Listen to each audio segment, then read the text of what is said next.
respect everyone's time. Good afternoon and welcome to Design Thinking for Entrepreneurs the Grow with Google program. The Grow with Google program helps people grow their skills, careers, and businesses by offering free digital skills, training, and tools. A little bit about myself, your host. I'm Vito Curcuru, owner of Consult Vito. My website is consultvito.com, and my email address is vito@consultvito.com. There's my phone number, and right now I'm also the Vice President of the Greater West Bloomfield Chamber of Commerce Board. This webinar is being brought to you by Consult Vito and the Greater West Bloomfield Chamber of Commerce Board and the Greater West Bloomfield Chamber of Commerce.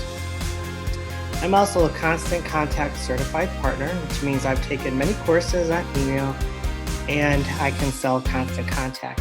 I do offer for anyone, on behalf of the Chamber and myself, a discovery session to talk about your marketing. Could be any topic from email to social media to Facebook ads to LinkedIn profile to LinkedIn ads, and really anything in between. I do this as a free service, and hopefully at the end you will have some tips you can implement yourself, some free resources, and an opportunity to talk about your marketing with someone who hopefully can give you some good advice. And you'll be able to take that and implement it on your own. And of course, if the opportunity arises to work with me in a different arrangement, that's great. But basically, I offer a free marketing advice because I know marketing right now, for everyone, including myself, is ever-changing, can be very difficult to follow, and can be very difficult to keep up with. So we're all in this together when it comes to marketing and how much it changes. Now on to the content. Oh, one more thing about myself. My email address is there in case you would like to have the slides from this presentation. And I will have a link to this webinar.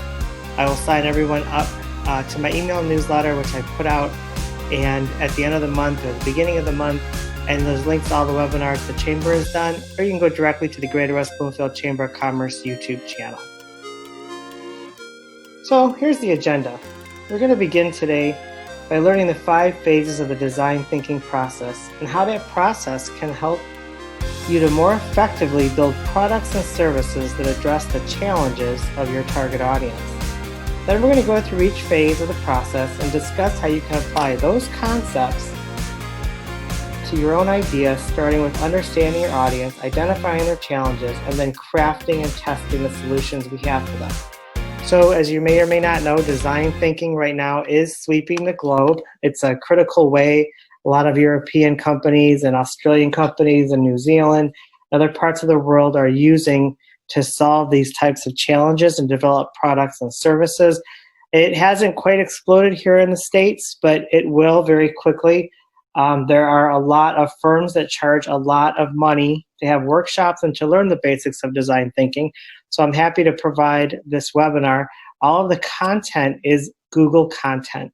So everything you're seeing here has been put together by Google, and I'm facilitating it on behalf of myself and the Chamber is a Grow with Google member. So what exactly is design thinking? Well, it's a methodology used by designers to solve complex problems. This approach has been used to brainstorm solutions for societal issues, like getting kids to eat healthy school lunches, as well as to help well-established companies redefine their place in a fast-changing industry. You may use design thinking to come up with your first business idea, or if you already have a business, you may use this methodology to improve an existing service, product, or even your website. Design thinking isn't just for coming up with the next great product or business. It should be an important part of how you connect with your customers now and in the future.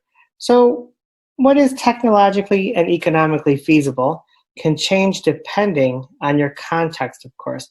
What you're able to create as a student over 4 years will likely differ from what you might be able to create if you had access to the amount of data and or computing power that many larger tech firms like Google have. Even so, the important thing to keep in mind is that using this design thinking process will provide you with a framework that will be useful even when you don't have a ton of resources available to you. I'm going to show you a few examples of that later on in the workshop.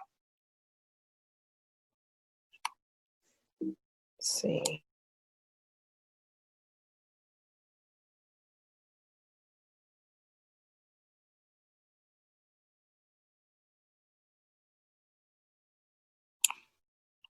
So let's start by talking about this methodology. It's created by Stanford University and the company IDEO and is being successfully used to create small projects and big ones. Methodology includes 5 phases, which we see on the slide here. First, empathize. In this phase, you will observe your ideal audience, engage with them, and immerse yourself in their challenges and needs. Good design is all about understanding the needs of your users. Next phase, define. In the defining phase, you will express the problem of your users in the form of their points of view. Next, ideate. In the ideating phase, you will transition from identifying problems to finding solutions for those problems. Then prototype, which is all about getting ideas out of your head and into the real world, and then test. The last phase is all about the testing. You can create the next iteration of prototypes. Test, learn, iterate. The continuous refinement is an ongoing process. We talked about what design thinking is and the phases, but how is it used in practice? There are products you use every day that were created with the design thinking process. Designers and innovators thought about you, the consumer, and the needs or challenges you had around your everyday activities to make the products and services you buy and use, well, to make them better. So let's take a look at some examples. Many of you are watching a lot of on-demand television right now from streaming services or your cable provider. Think about the challenges television watchers had prior to the introduction of the on-demand television. You may have had to perfectly time when your favorite show was coming on and be home for it. Later, you may have had to set the timer on your VHS tape recorder. Perhaps you grew up with digital video recorders, but you still had to fast forward through the commercials. With each of these scenarios, there are pain points and challenges that the invention of on-demand television alleviates. You don't have to be home to watch your favorite program, and you don't have to worry about accidentally taping over your niece's dance recital VHS tape. And in many cases, on-demand services allow you to skip through the commercials altogether. In our next example, almost all car owners can likely relate to that challenge you're faced when your arms are full of groceries, bags, or kids, and you're trying to get your car door or trunk open. If you apply the principles of the design thinking process to this scenario, you can probably see where consumers have improvised in other similar scenarios. What might you use to keep the front door to your home open propped when you have your hands full of groceries? Well, you'd probably use your foot to keep that door propped open. Well, design thinking was applied to the invention of foot-activated car doors when designers understood a common challenge for car owners and the resources available to them in these scenarios: a free foot. Ride and home sharing might be some of those modern solutions to everyday challenges that you think of when you imagine the innovation that could come out of design thinking. Ride and home sharing brands were born from challenges we've likely all had. Maybe you were planning a family trip and wanted more space than a hotel room. Perhaps you knew you wanted a kitchen, or you just wanted a more local experience, so it made sense to rent a local homeowner's place. The same is true for ride sharing. While we all likely never thought we'd hop into the back seat of someone else's car, ride sharing has alleviated some big pain points in transportation. There aren't always taxis available in an area you're in. If you're traveling internationally, well, ride sharing allows you to book transportation without understanding the local language or even having the local currency. And think about the other things that you use daily. Those inventions you couldn't live without. Many of them may have been created with the design thinking methodology. So let's get to that first step in the design thinking process: empathize. The first step is to establish empathy. Empathy is the ability to understand and share the feeling of another person. If we want to focus on the user, our goal as we begin the design thinking process should be first to connect to the user's stories, insights, and emotions. We must be able to put ourselves in their shoes, so to speak. So what do we mean when we say user? Well, the user in design thinking would be the person or population for which you're hoping to build a solution. And when identifying the user, you want to be as specific as possible by adding more descriptors, not just parents, but parents of toddlers or parents in New York City. It's also important to make sure you understand who your user truly is. If you're looking for a solution for, say, college admissions, You may quickly say that your users are high school graduates, but when you stop to think about it, the user is actually the parents of high school graduates. This process helps you narrow down the characteristics of your potential audience so you can really dive into the core issues that they may face. Think about the way you may have described your users or target audience in the past. Oftentimes, we start with demographic information such as gender, age, or nationality. Sometimes we only consider one characteristic of an individual, such as parent or working professional. When it comes to your users, you want to be as specific as possible so you really understand that audience and what makes them tick. And when you dig deep on their needs, it's easier to create a solution for them that they will jump on the chance to benefit from. So let's take a look at some of these examples. You may say your target is women of color, but this is a huge group of people with an endless number of unique interests and needs. Maybe you're looking to create an all-natural hair care line specifically for women of color. A more targeted explanation of your users would be women of color looking for products without added chemicals or toxins, or women of color who need to use natural products due to health or allergy concerns. And you may have a handful of specific audiences, but these details will help you to better market to them. Another example could be parents. But for the parents here, you're likely to already know there's a huge difference between parenting a newborn and a teenager. Also, as a designer, what problems are you looking to solve for parents? Maybe you offer nanny services and your audience is parents of young children not yet in school or parents who work in demanding jobs. Maybe your market, your products or services to seniors over the age of 70. But how can you get more specific? Let's say your product or service is for seniors who live alone.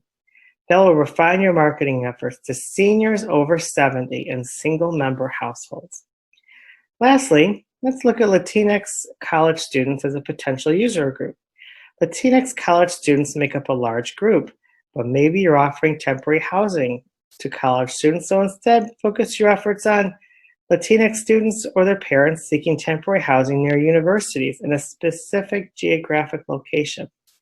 Now, depending on your business or idea, you might be thinking, my users can be from all different walks of life and they don't fall into any one demographic. Well, it could be true if, say, you're an online counselor or you own a shoe repair business.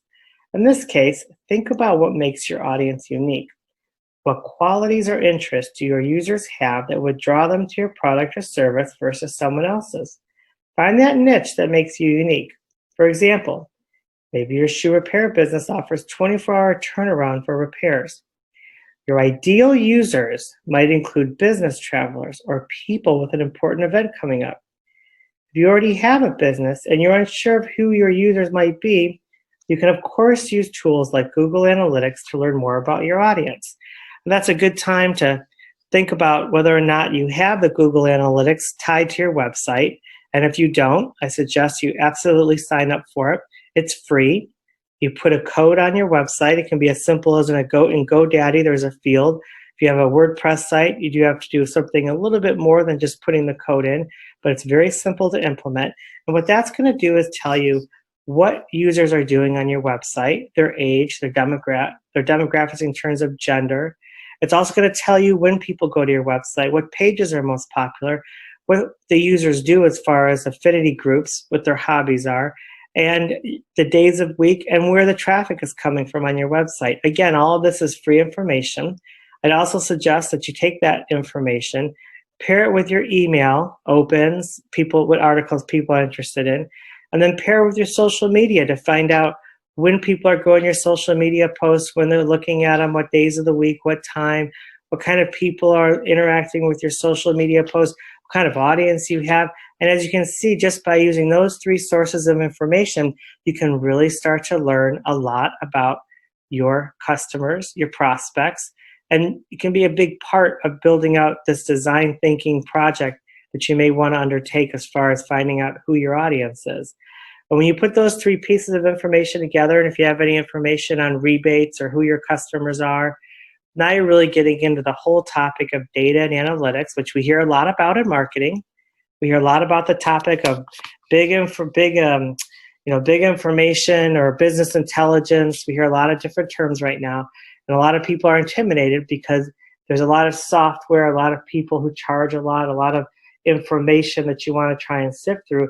But just by using those 3 simple pieces of information in Excel, you can really start to get to know who your customers are by using pivot tables or just generally getting a sense of what's going on with your marketing and your media. So it's a good time always to talk about Google Analytics, your email marketing, and what your social media is doing. Of course, if you're doing some advertising, you probably have numbers from that as well. So now let's start talking about an actual exercise. Think about, your base, and what you want to do is select an audience, and you can always use Google Docs, but to really get started on this kind of exercise, you start thinking about 10 challenges. 10 challenges that audience faces is always a good start.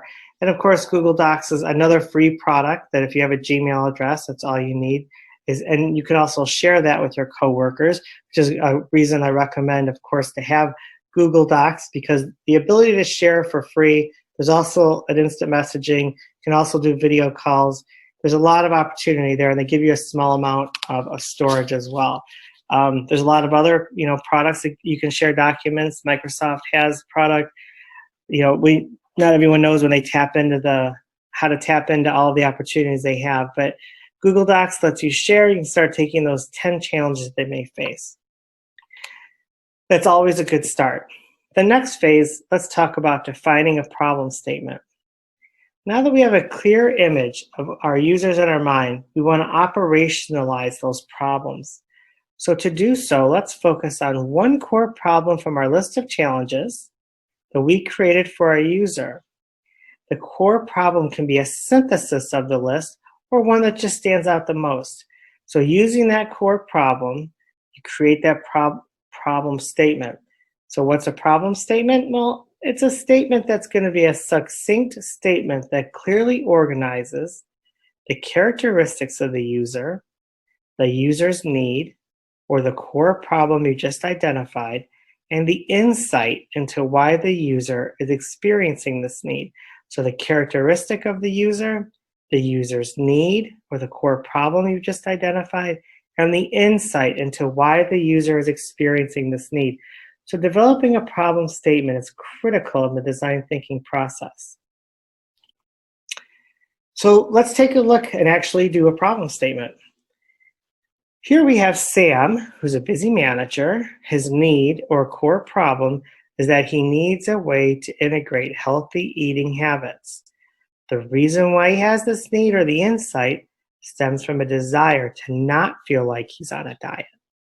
The problem statement is telling us that we need to help Sam find some solutions that will integrate healthy eating habits for Sam without making him feel like he's on a diet. Pretty clear, right? It can be tempting to try to insert a solution during the problem statement stage of the plan thinking process, but rein back on that urge until the ideation stage. Here we're pulling from our empathy stage to hone in on the true values of our user to tap into their true need. I want to share an important tip with you. I always tell people to build the problem statement from the bottom up. The more insight you have into the emotions that are driving the need, the better position you're going to be in the next step. So instead of Sam needs to learn about nutrition to get a better eating experience during lunch, well, we all know we should eat better. But why do so many diets fail? There's a lot of emotion and frustration in that feeling that you have to give up all the yummy food you love. We know we need to eat better, but we don't want to feel like we're on a diet. So that's why we talk about Sam is a busy manager who needs a way to integrate healthy eating habits into his daily life because he doesn't want to feel like he's on a diet. It sounds, I know it sounds simple, but once you start to go through these 10 steps and once you start to put together this kind of statement, the whole world starts to open up. And again, you can do this for your marketing program or your email strategy or your social media strategy, thinking about that empathy and then defining those problems. So we synthesize that problem statement and it clearly defines our goal.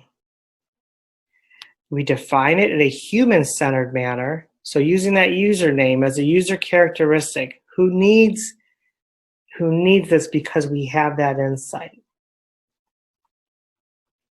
So now let's talk about the next part. We've emphasized with our chosen user. We've analyzed and synthesized those observations to define the problem using a problem statement. So now it's time to create ideas. And this is the phase we think about all the possible solutions that come to mind. So a popular activity that Google Design Sprints uses, because Google does design thinking a lot when they develop all their products, is they use what's called crazy eights. They insert a 2x4 table, or you could fold a piece of paper into 8 rectangles, and in each section of your tab or rectangle, you write out a different idea on how to solve your user's problem. So maybe you have 8 new ideas, but maybe you'll have 1 new idea with 7 ideas that build upon that idea. The point here is to practice letting loose and creating as many possibilities as you can. Don't worry about feasibility. All blue sky thinking and brainstorming, it's all very much encouraged. So we started with the problems, we defined them, and now we're starting to create ideas. So the beauty of this process is that we can let our mind go wild with ideas. So let's go back to some of those examples we had when we were discussing different user groups. First, we mentioned targeting women of color looking for all natural hair products. Now you might already have in mind what types of products or services you want to offer your users, but in this phase, it's all about considering all the different ways in which you can offer them a solution to their challenge. So your first thought, might be to create an all-natural hair care line. But on the other hand, you may consider not even offering a product to this user group and instead alleviating the challenge with finding all-natural hair care products through a database or app you create. Additionally, one of your ideas might be to open an actual salon where you only use natural hair care products. So we started with that problem statement, and now look, we have 3 completely different ideas. The first, you create your own hair care line. The second, you create a database. You start reviewing the best hair care products, create an app, create a website, sell advertising on the website. You can have users become an influencer on your social media. And the third one is you might actually open a salon where you use all natural hair care products. So that's why you don't want to start giving solutions directly after that problem statement is defined, because you're going to start to see all the different ways maybe that you can address that issue, and those are 3 very different ways. Obviously, some require budget, but being a review service, that doesn't require much budget. You can start asking companies for samples. You can start testing them out. You can get reviews from other people. That one can be done pretty quickly as a startup company with very little to no budget. We see a lot of the mommy review sites. That's how a lot of them started. One of our other examples of a potential user group will include Latinx college students looking for temporary housing. So the first idea that comes to mind might be creating an online roommate matching service. If you'd like to consider going the product route, you may consider investing in buildings that you can furnish and offer as a temporary rental to your user group. And now the fun part is when you're doing this, you can really think outside the box and stretch your idea. What if these students didn't need temporary housing because you created online learning programs for them to get college credit for their home? So you've kind of taken that whole issue and turned it upside down. So again, for this, 3 ideas could be creating the online roommate matching service. For many, that's the obvious choice. The second may be investing in buildings that you can furnish and offer as temporary rentals. That would require quite a bit of capital.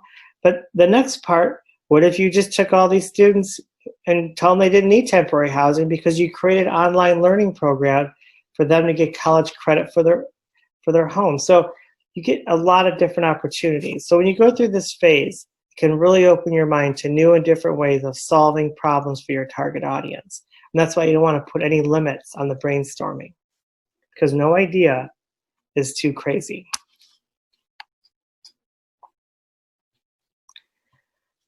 What you might think of now could be something your competitor brings out in the future. So you'll be ahead of your time if you can really recognize all of those obvious possibilities and really push yourself to recognize every possibility. So that's why when you go through this exercise, and again, you can use Google Docs, but any really collaboration document I would suggest, because you may want to get other people involved in your company, and you may want them to have the ability to see what you're talking about in real time and collaborate, especially now because we're not in the office. A lot of people are not in the office. A lot of people are working virtually, and you can have that ability to have conversations through chat groups and to work on that document in real time and brainstorm together. So that's the magic of the collaboration, as everyone knows, and Google Docs does provide that opportunity. So now let's get into the prototype.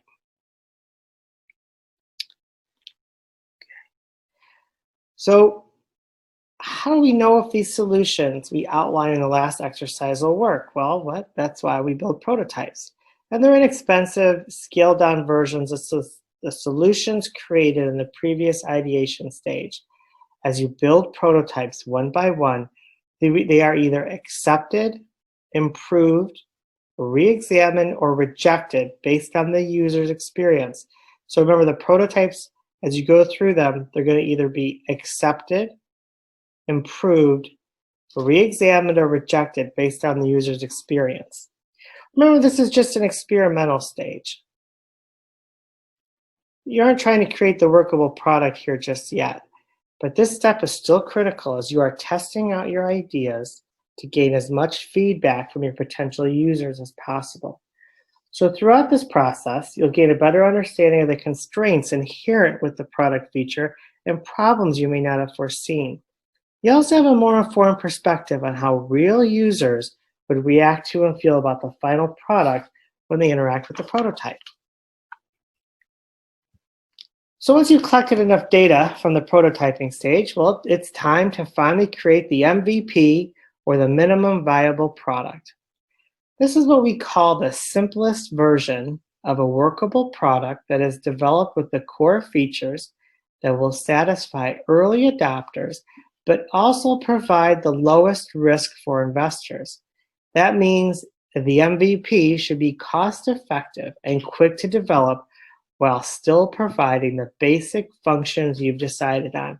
And you'll have an idea of what your early adopters, or what we'll call the first users, that are eager to try something new will be looking for thanks to the prototyping stage. So let's say your goal was to create a vehicle that could take you from point A to point B. In the top example, there are 5 boxes that represent each iteration of a prototype. The first iteration contains the image of a wheel. The second is 4 wheels with 2 axles. The third image is merely of the base of a vehicle. The fourth is a built-out vehicle with no steering wheel. And the last prototype is a fully built-out functioning vehicle. Now, there isn't much you can do with just a wheel, or 2 wheels with an axle, or the body of a car without a wheel or engine, so the only viable product is the fully functioning vehicle with all the bells and whistles. Now, in the bottom example, we focus on an MVP that solves the problem of our audience in the simplest way: getting someone from point A to point B. The first image is that of a skateboard, which we know would get our audience from point A to point B. Now, for each step in the prototyping process, you may make iterations to the initial product as you get feedback on what works and what doesn't. In the second iteration here, you may decide to change up the product slightly and make it a scooter, or as you'll see in the third iteration, a bicycle. But perhaps your audience wants more speed, so you end up with a motorcycle or a vehicle, but only after you've taken these MVPs to the prototyping phases to know what works and what doesn't for your audience. Now your minimum viable product is not your end goal. It's one of the many steps that will take you to your final established product. But to get to that point, you'll do what I'm sure sounds familiar to you now in the design thinking process: iterate and iterate. And iterate again. Keep testing your product or service with your user base and follow the feedback. Maybe that leads you to more changes and enhancements. Maybe it takes you backward to remove certain features altogether. What's important here is that you are staying flexible and listening to the needs of your user base to create the best and most well-received version of your product or service. Well, as you know, we're not going to prototype in this virtual session, but think about building those rough prototypes to learn how to make ideas better. Pick one of those feasible ideas out of the 8 you came up with in the Crazy Eights exercise and flesh out how you would build the solution to include the technology needed, time required, money needed, and resources that you might already have available to you. So last but certainly not least is the testing phase. It's the final stage of the design thinking process, and we won't be practicing this phase together, but if you were to implement this process in real life, you would definitely want to test out your solution, evaluate it. Depending on how it goes, you may or may not want to go back and repeat the other phases. So this is now the iterative phase. What does that mean? It means that you continue to go back to make changes, tweak features, and in some cases, you may even decide to scrap the solution for a different one. Now that you've learned the different phases of the design thinking process, you might be wondering, well, how can you use design thinking to make a new idea more successful or to take an existing business or product and tailor it to the changing needs of your customers, especially in today's climate? So let's go through an example. Sunrise Coffee. Juan Romero, a former barista, opened her first coffee shop on the first day of the Great Recession of 2008. Wani now owns 3 cafes. While there was initial hesitation to tackle new digital tools, her online presence became critically important when the COVID pandemic came to her city of Vegas. She knew she needed a way to keep her company solvent for the coffee shop, its employees, and the community. She had to look at the changing needs of her employees and customers. This time also brought new importance to supporting her customers and those first responders whose work was critical to the health of the community. She took her business almost entirely digital by selling her sustainably sourced beans online. She also added a web function that allowed visitors to donate coffee to first responders and healthcare workers, and she would kick in 2 additional bags for each one donated. She was amazed at the response. Customers started flocking in droves when buying her coffee online, and the media took notice as well. That sense of community and a desire to help others in a time of need was of new importance to her and her customers, and she redesigned her business to support that need by leveraging new tools to deliver a different type of product and service to her audience. So that concludes the final and 5th stage. Just to recap, empathize is stage 1, where we stepped into the shoes of our user base to identify their challenges. We then went to the step of define, where we expressed a core problem in the form of point of views. Next, ideate. We transitioned from identifying problems to brainstorming as many solutions were possible. Prototype, where we brought the ideas out of our heads and into the real world. And finally, the testing stage. Minimum viable products by testing, learning, and iterating again and again. It sounds like a simple process, but as you can see, as you go through the steps, you're really getting the heart of your user. And we use that phrase a lot in marketing, the user experience, and a lot of things in business and the world have turned into what will the user do, how can you identify with the user, and what can you give the user. In the past, that approach wasn't always taken, and now it's come to the forefront. So this really ties into that thinking of the user experience, because you're really understanding them. You're defining what they're feeling, what they're seeing, and you want to make that experience better for them by identifying those problems and getting the ideas out into the world and then testing. The hardest part really, I think, is the empathize, the define, because you kind of have to take your bias out of it. And the ideate is also very interesting because you have to take the approach of anything goes and really think about all the different business models that are in existence now and think a little bit about all the different ways someone may want to solve that problem and how you can help them solve that problem, because your initial reaction to the problem may not be the actual final solution. So that concludes the design thinking process informational part. I do have time for questions. Once again, I'm Vito Curcuru, owner of Consult Vito. There's my website, my email, my phone. This was brought to you by the Greater West Bloomfield Chamber of Commerce and Consult Vito. I can give you a good deal on Constant Contact if you don't have an email provider. And I can also I'm also offering everybody the opportunity to have a discovery session. We'll take about an hour or two maybe, talk a little bit about your marketing. You can fire away any questions. Hopefully I'll have some answers. I'll provide as many free tips and opportunities and any freemium services that you may be able to use that are low cost, no cost. I do offer that as part of the chamber as a goodwill, and because I also know marketing can be very difficult. I don't like to see anybody struggle, and it's very easy to struggle right now because marketing encompasses everything. There's an expectation that a marketing person will know everything about CRM tools, the customer relationship management tools, to how to build a website, to linking the website to the CRM tool, to buying Facebook ads, to buying Google ads, to buying, and it just goes on and on and on. It's really become quite a complex industry and field, and I have a lot of experience in it, and I'm more than happy to share that experience and hopefully get people the information they need to, to succeed. Now, if there's any questions, I'm going to bring up another slide here. Please feel free to ask, and it can be about design thinking. I have a little bit of experience in it, but if you have questions about marketing or email marketing, feel free to ask any of those questions. If you're struggling with a particular topic, please let me know, and I'll see if I can't provide an answer. So it looks like we have a question about some good freemium type programs or some good free programs for design.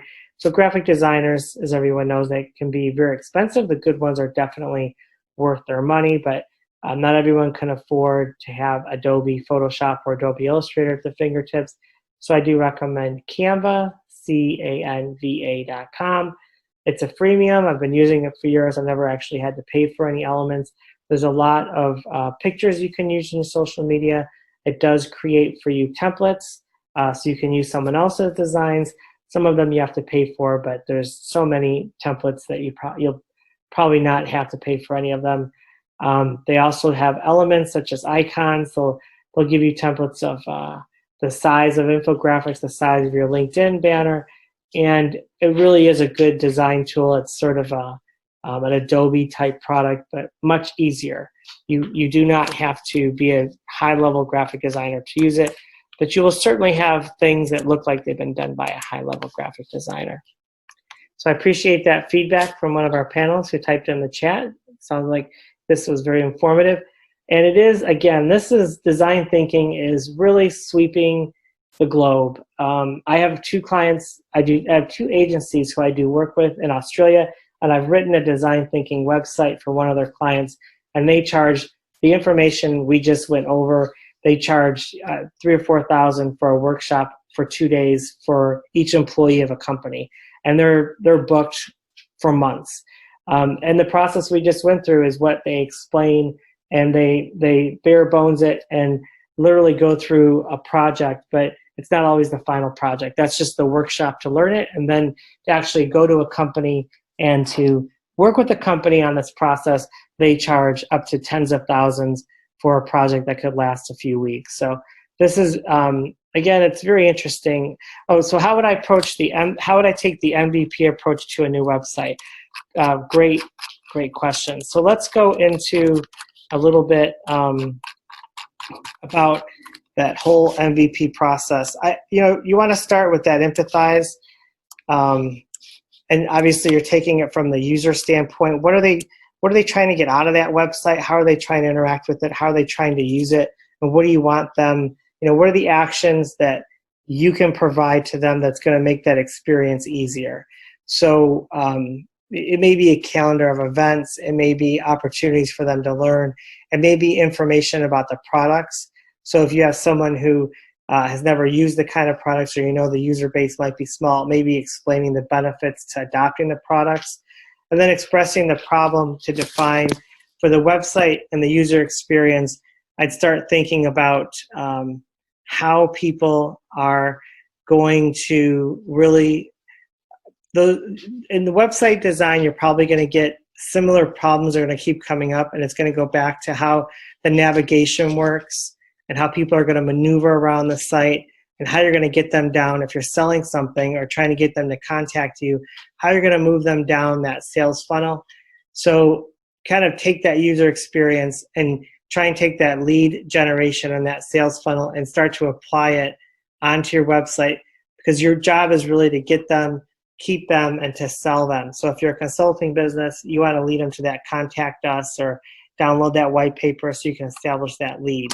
When you start thinking about the prototype, that's how the beginning of it. And then when you start to get into that MVP process, and I'm just kind of scrolling down. I have the PDF open right now. Just kind of go live to that area. All right. So the goal, remember, is to craft what's possible on that minimum viable product, and start thinking in these stages of, basically having that website, the first couple pages, and then making sure that it's robust enough and there's depth.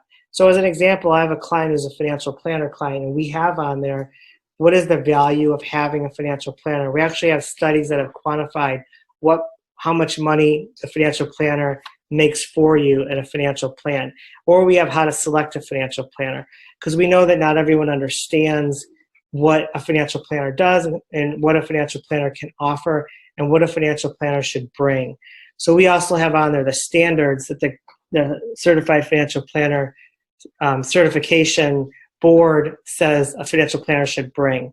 So when you talk about a financial planner website or an investment manager or someone of that nature, you might start to think that those individuals are only going to offer you investment advice or how to retire comfortably, and that's definitely part of it. But a lot of people will start that journey with the MVP process, and they'll start to say, well, what does this mean to me in terms of why should I hire that person? What are the benefits of that service? And that's where we had to start to define the value of the financial planner, what the profitability might be in terms of just your lifestyle. So it increases your portfolio value using a financial planner versus trying to do it on your own. Then we started to find the 5 things that you should look for in a financial planner, because a lot of people then say, well, okay, that's financial planner, now how do I choose one?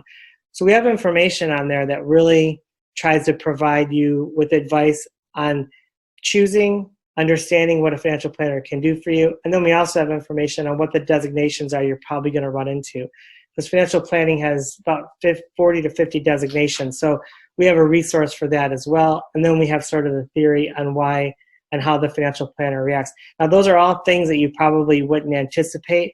But when we started out designing the site, we started to think of that user and the person who's lost, or the person who doesn't know why they should bring the financial planner in. And those all became issues that we thought, well, here's their path. First thing they're going to ask is, what is a financial planner? Okay, so we had to define that. What do they do? Then we define that. Then we define, why should I hire them, the value of it. So you start to think about that type of information that you're putting on, and it sort of steers them down that path of being convinced, hey, I really appreciate that information, and now let's reach out to that person. So then the next question is, would I be able to audit someone's marketing efforts to promote themselves and their Constant Contact partnership? And absolutely. As someone who's in the Constant Contact partnership, I definitely have a good sense of what's offered. And I did part of the discovery session that I offer for an hour or 2 hours is to really sit down with someone and kind of look at their marketing. I usually look at their website, their social media, give some tips, and just try to help them through some of those issues in terms of what I see. And then obviously before then, I usually talk to them or email them briefly and say, what do you think your struggles are?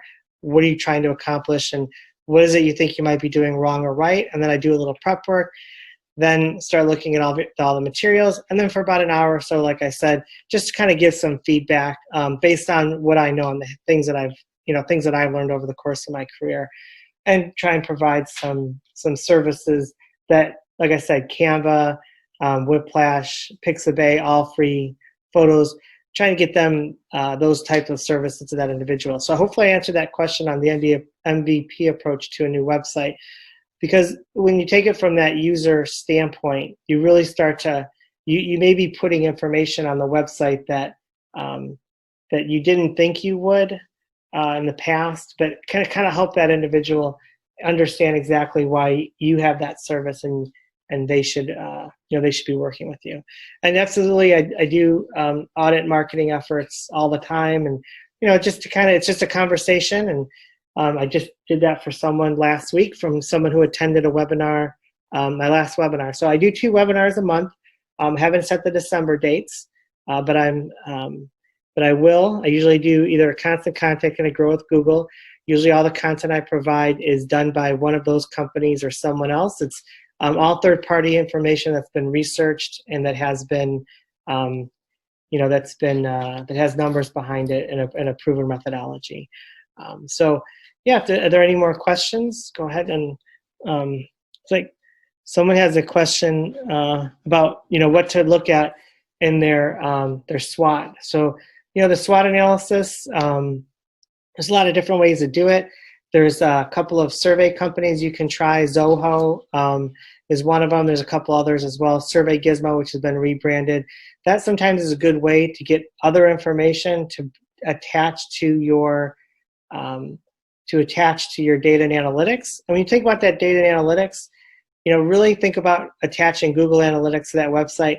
Now, if you don't have a lot of traffic, that's okay, but you can set up a Google account and a Google AdWords account and not spend, or a Bing account, which is like a Google AdWords, and that'll take you through your keyword research tool. You can learn more about your business and the terms that are searched a lot, and that starts to build a lot of people, because I have a question here about raising your website on Google, and that comes down to search engine optimization and meta tags and the search engine results page, SERPs.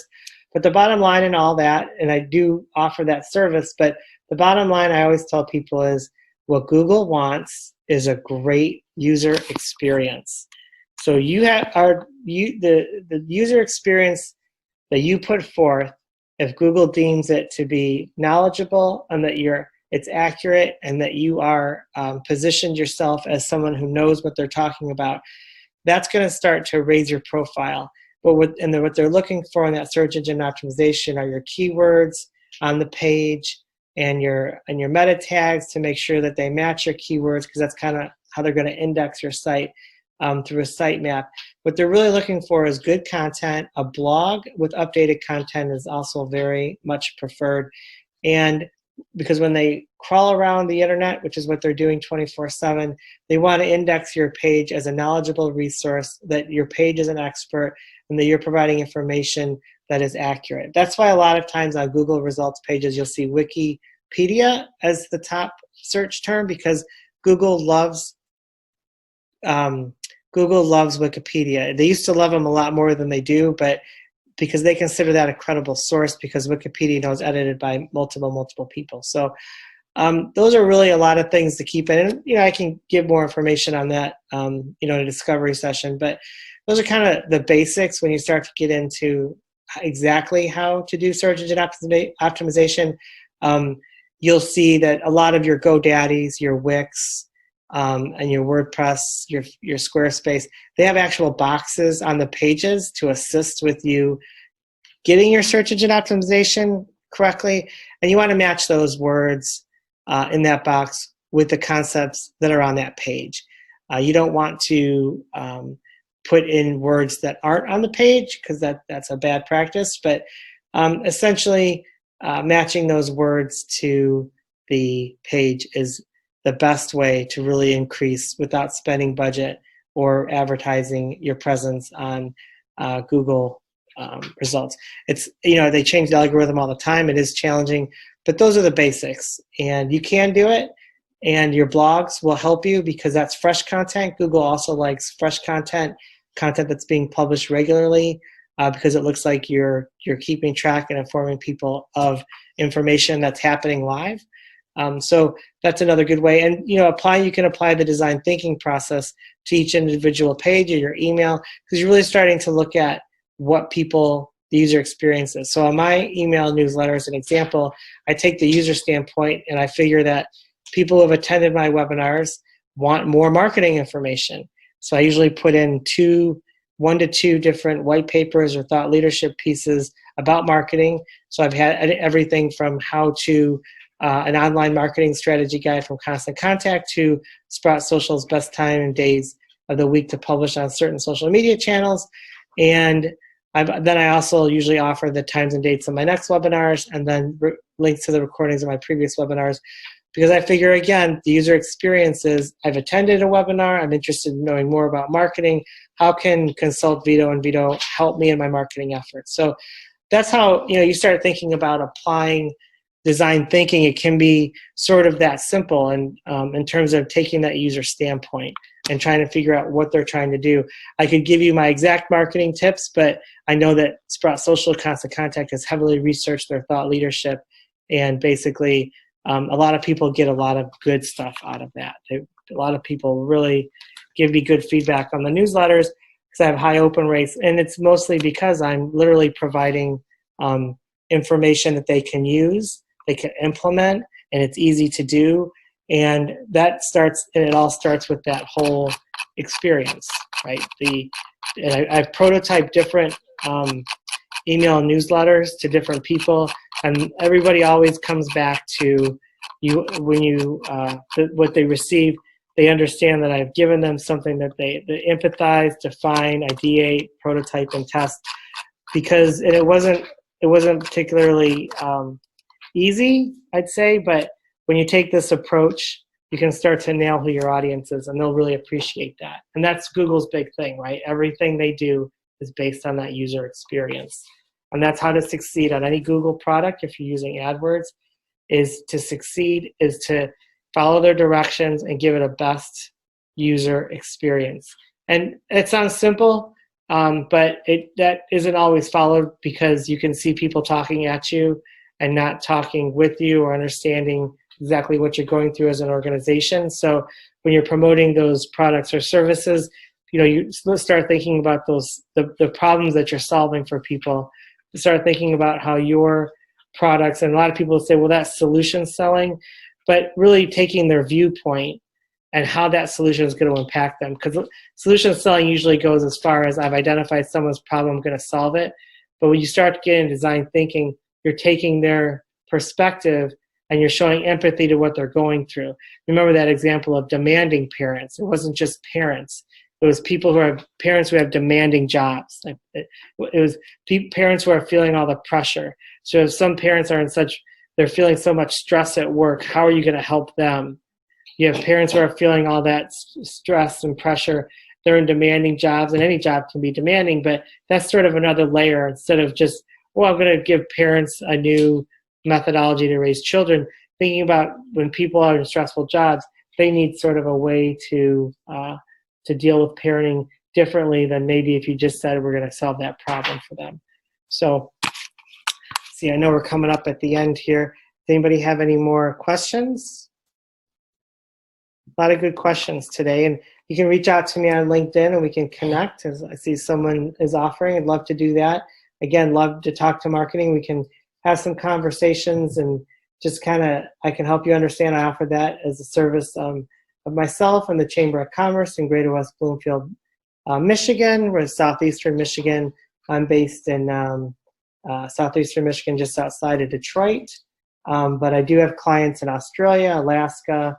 I've had clients in Las Vegas and California. So as you guys know, it's just a matter of being remote and having the right tools and being able to function at home. So looks like we're running up against the block here.